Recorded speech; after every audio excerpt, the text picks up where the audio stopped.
एक खास शख्सियत के साथ मुलाकात। देखिए जयदेव पटेल के साथ नंबर 1 इंडिया न्यूज पर रोजाना रात 9 बजे।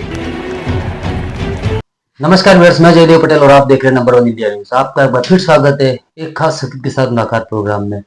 आज हम बात करेंगे जम्मू कश्मीर में सेना और पुलिस का एक जॉइंट ऑपरेशन महादेव के तहत 3 पहलगाम के आतंकियों को ढेर कर दिया गया, जिनके पास भारी मात्रा में गोला बारूद बरामद किए गए।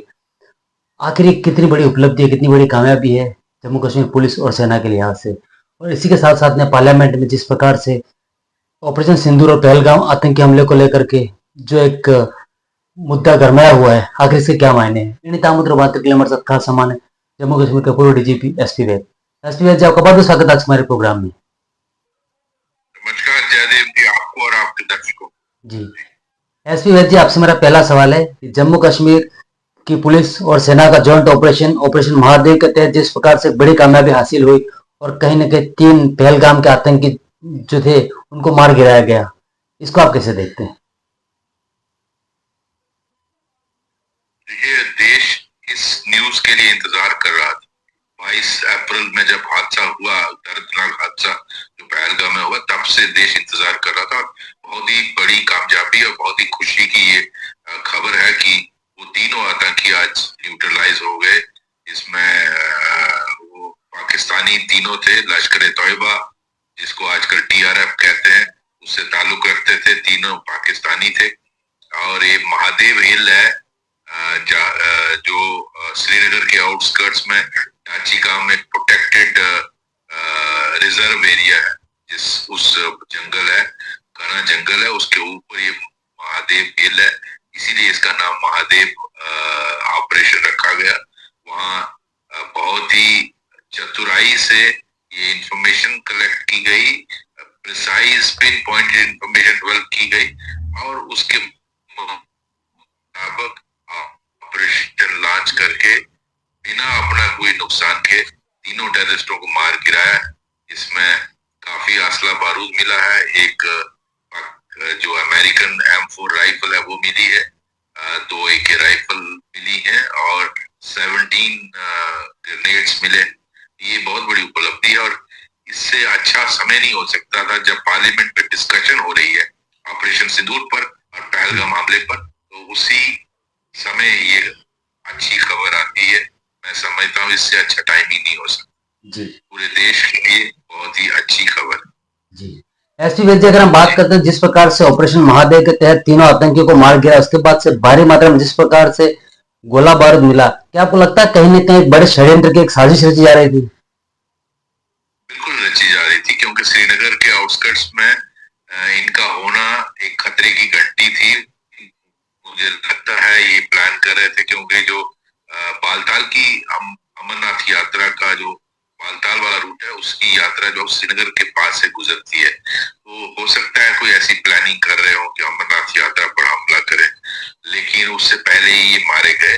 और पाकिस्तान इनको स्पेशली इनको ट्रेन किया हुआ है जंगल वारफेयर में और माउंटेन वारफेयर में, और इनको आधुनिक हथियार दिए हैं। कम्युनिकेशन, ये सैटेलाइट कम्युनिकेशन का इस्तेमाल कर रहे हैं, जो चाइना ने पाकिस्तान को ये फैसिलिटी दी है, इसलिए इनको ट्रैक डाउन करना बहुत मुश्किल था, क्योंकि ये मोबाइल इस्तेमाल नहीं कर रहे, लोकल ह्यूमन कांटेक्ट बिल्कुल अवॉइड कर रहे थे।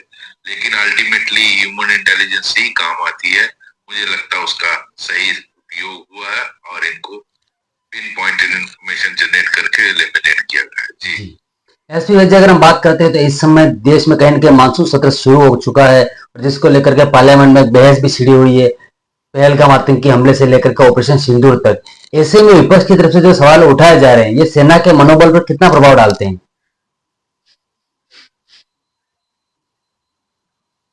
जी, देखिए, पार्लियामेंट में हालांकि बहुत क्लियरली डिफेंस मिनिस्टर साहब ने बता दिया कि हमारा कोई नुकसान नहीं हुआ, हमारा कोई जहाज नहीं गिरा है। इनफैक्ट कुछ दिन पहले NSA साहब ने भी बोला था कि कोई हमारे खिड़की का शीशा भी नहीं टूटा है, अगर है तो दिखा दीजिए उसका फोटोग्राफ।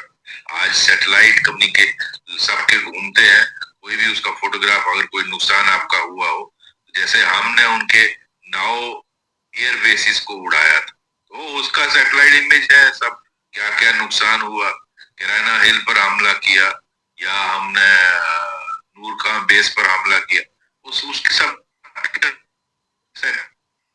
इमेज।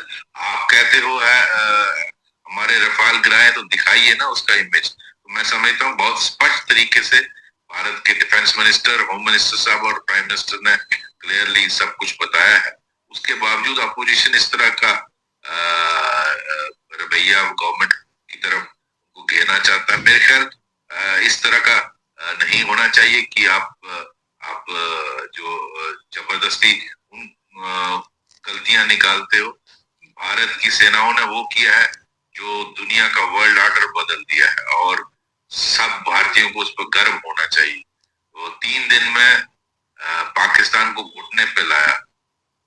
ये रशिया जैसी पावर पिछले 3 साल से जंग लड़ रही है, क्या हुआ उसका यूक्रेन का? अभी तक कुछ नहीं हुआ। तो इस तरह भारत की सेना पर गर्व होना चाहिए अपोजिशन को। सिर्फ वो मोदी गवर्नमेंट को घेरना चाहते हैं और इस तरह की बातें करते हैं जिसका कोई मतलब नहीं। जी एसपी भाई जी, आपसे मेरा एक आखिरी सवाल है। 14 सितंबर को भारत बनाम पाकिस्तान का मैच एशिया कप का जो खेला जाएगा, इसको लेकर नई मैच जो शुरू हुई है, ये कितनी सही है आपके लिहाज से? बिल्कुल नहीं होनी चाहिए, बिल्कुल। कोई गेम, कोई भी किसी किस्म का कंटेक्ट पाकिस्तान जैसे देश के साथ नहीं रखना चाहिए, चाहे वो फिल्म इंडस्ट्री हो, चाहे वो क्रिकेट हो, क्योंकि वहां इनको पैसे बनते हैं तो वहां खेलेंगे। ये क्या सिर्फ सेनाओं का, पुलिस का काम है देश के लिए लड़ना? हर देशवासी का काम। और इस पाकिस्तान जैसे देश के साथ जब तक वो आतंकवाद खत्म नहीं करता, हमें कोई भी उसके साथ रिश्ता नहीं रखना चाहिए और टोटल बाइकआउट करना चाहिए हर लिहाज से। ये मेरा मत। जी एसपी भाई जी, आपने हमारे लिए समय निकाला और महत्वपूर्ण जानकारी हमारे साथ साझा करी, उसके लिए आपको बहुत बहुत धन्यवाद।